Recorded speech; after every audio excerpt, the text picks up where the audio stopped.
एक अजीब सिचुएशन है। उन्होंने प्रस्ताव किया कि इस पे विचार किया जाए, तो विचार करने की अनुमति तो आप देंगे ना? करिए ना, आप बोलिए कि आप विचार करना चाहते हैं तो मुझ जैसे व्यक्ति की गंभीर चिंता इसमें। माननीय अध्यक्ष जी, मैं आपके अनुज्ञा से प्रस्ताव करता हूँ कि उत्तराखंड उत्तर प्रदेश नगर निगम अधिनियम 1959 संशोधन विधेयक 2024 पर विचार किया जाए। प्रश्न ये है कि उत्तराखंड उत्तर प्रदेश नगर निगम अधिनियम 1959 संशोधन विधेयक 2024 पर विचार किया जाए। जो माननीय सदस्य इसके पक्ष में कृपया हाँ कहें, जो माननीय सदस्य के विरोध में कृपया नहीं कहें। हाँ की संख्या अधिक है, अतः प्रस्ताव स्वीकृत हुआ। खंडशः विचार। प्रश्न यह है कि नहीं, मतलब एक अजीब सिचुएशन है। उन्होंने प्रस्ताव किया कि इस पे विचार किया जाए, तो विचार करने की अनुमति तो आप देंगे ना? करिए ना, आप बोलिए कि आप विचार करना चाहते हैं तो करिए विचार। तो मैं तो उस पर बोल ही रहा था अध्यक्ष जी, मैं तो बोल ही रहा था। माननीय अध्यक्ष जी, एक चाहे वो नगर पालिका अधिनियम जिसको अभी सदन ने पारित किया या नगर निगम अधिनियम है, मुझ जैसे व्यक्ति की गंभीर चिंता इसमें। ओबीसी का जो आरक्षण है उसके बारे में सुप्रीम कोर्ट ने कहा है कि एक डेडिकेटेड कमीशन उसका एक रैपिड सर्वे करेगा और उसके बाद आरक्षण का निर्धारण करेगा। अब वो एक रैपिड सर्वे एक ऐसा विषय बन गया जैसे कोई जादू की छड़ी हो कि जाइए किसी बाजार में घूम करके आ जाइए और कोई कह दे यहां तो 60% ओबीसी है तो 60% ओबीसी लिख दीजिए। ये केवल नगर पालिका और नगर निगमों में आरक्षण तक सीमित नहीं है अध्यक्ष जी। मेरे चिंता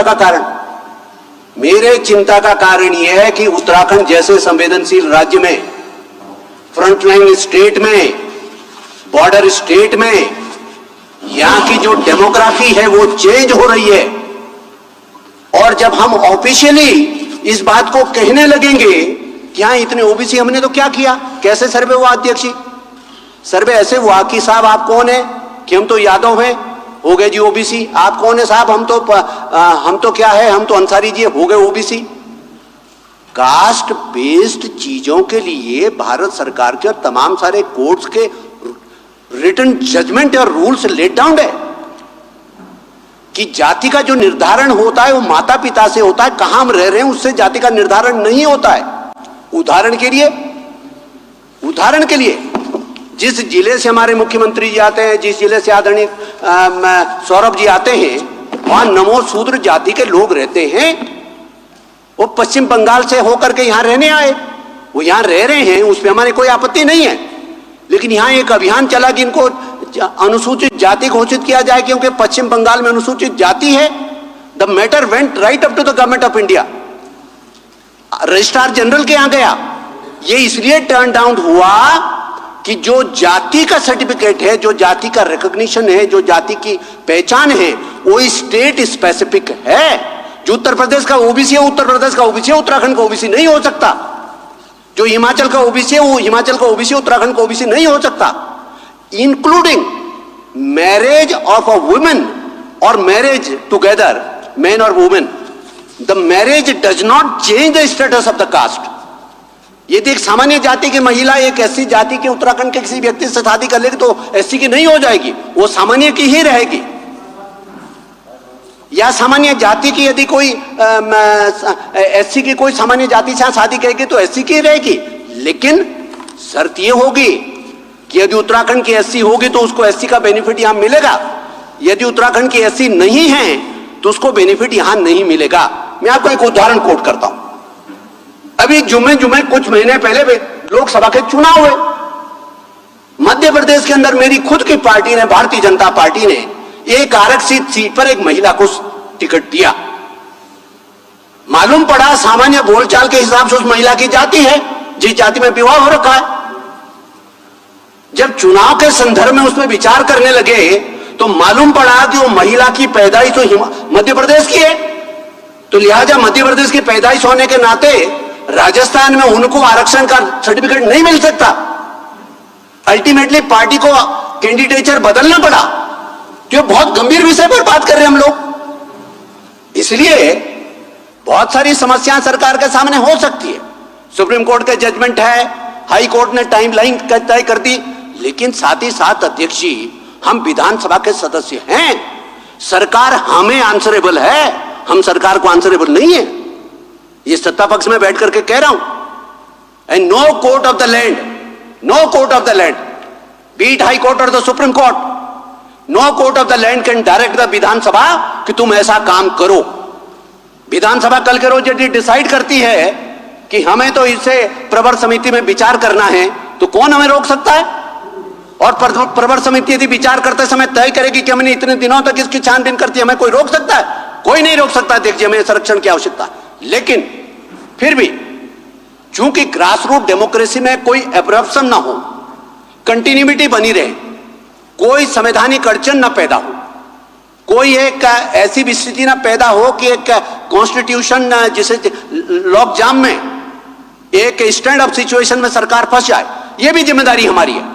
तो लिहाजा कम से कम माननीय मंत्री से मैं अपेक्षा करता हूं कि बाकायदा जिम्मेदारी पूर्वक इस सर्वोच्च सदन में कहें कि जो ये बाकायदा रैपिड सर्वे का फटाफट रैपिड क्या बना दिया, इसको तो रैपिड ही बना दिया। इस रैपिड सर्वे को क्रेडिबल बनाने के लिए यह आवश्यक है कि कम से कम उस डेडिकेटेड कमीशन को भी सरकार की तरफ से डायरेक्शन जाए कि जहां पर भी जनप्रतिनिधियों की तरफ से, जहां पर भी विधायकों की तरफ से, जहां पर भी पंचायतों के प्रतिनिधियों की तरफ से, जहां पर भी जनसाधारण की तरफ से ऑब्जेक्शन आते हैं, उसकी दोबारा से सुनवाई करें और बाकायदा ओबीसी में केवल उन लोगों को ही गिनती करें जो उत्तराखंड के मूल निवासी है। नहीं तो एक दिन नजर आएगा कि उत्तराखंड क्या है, ओबीसी बाहुल्य है। क्योंकि हमने क्या कर दिया, क्या नाम है साहब, अंसारी है, बिजनौर का अंसारी है कि उत्तराखंड का अंसारी, सब अंसारी बराबर। क्या नाम है साहब आपका, यादव जी है, कहां के, फैजाबाद के यादव जी हैं या देहरादून के यादव जी, सब एक लाइन में। हमने बता दिया रावत कहां के हैं, वहां के शेड्यूल कास्ट भी है, कहां के रावत, एक लाइन में सबको जोड़ दिया। तो ये गंभीर विषय है माननीय अध्यक्ष जी, ये कोई ऐसा नहीं कि चलते फिरते इसको पास कर दीजिए, रन डाउन एक्सरसाइज और अपना जो है इसको फटाफट पास कराइए। इसलिए माननीय अध्यक्ष जी, मैं आपसे फिर कहना चाहता हूं, इस राज्य की संवेदनशीलता के बारे में जागरूक बनिए, इस राज्य की इस राज्य की मौलिकता के बारे में, इस राज्य के मौलिक कैरेक्टर के बारे में, यहां के कास्ट कॉन्फ़िगरेशन के बारे में, यहां के डेमोग्राफिक प्रोफाइल के बारे में हमारी कोई जिम्मेदारी बनती है कि कुछ नहीं बनती है? केवल हाथ खड़े करने के लिए बैठे, हाथ खड़े करने के लिए नहीं बैठे। और डेमोक्रेटिक प्रोफाइल के ऊपर ना केवल भारत में बल्कि दुनिया के अंदर भी बहुत सारे लोग उत्तराखंड जैसे राज्य में डेमोक्रेटिक चेंजिंग डेमोक्रेटिक प्रोफाइल के बारे में चिंताएं जाहिर कर रहे हैं। तो हमें तो करनी ही चाहिए। यह विषय नगर पालिका नगर निगम का नहीं है। ये जो बातें मैं कह रहा हूं ये नगर पालिका के बारे में भी लागू होता है माननीय मंत्री जी। इसलिए इसमें बाकायदा मजबूती के साथ एक नीतिगत निर्णय लेने की जरूरत है और बाकायदा इन द नाम of OBC, in the name of SC, in the name of reserve classes जिस प्रकार से इन्फिल्ट्रेशन हो रहा है, हम किसी के कहीं पे काम करने के विरोध में नहीं है अध्यक्ष जी। भारत का संविधान हमें अधिकार देता है कि हम देश के किसी भी कोने में काम कर सकते हैं।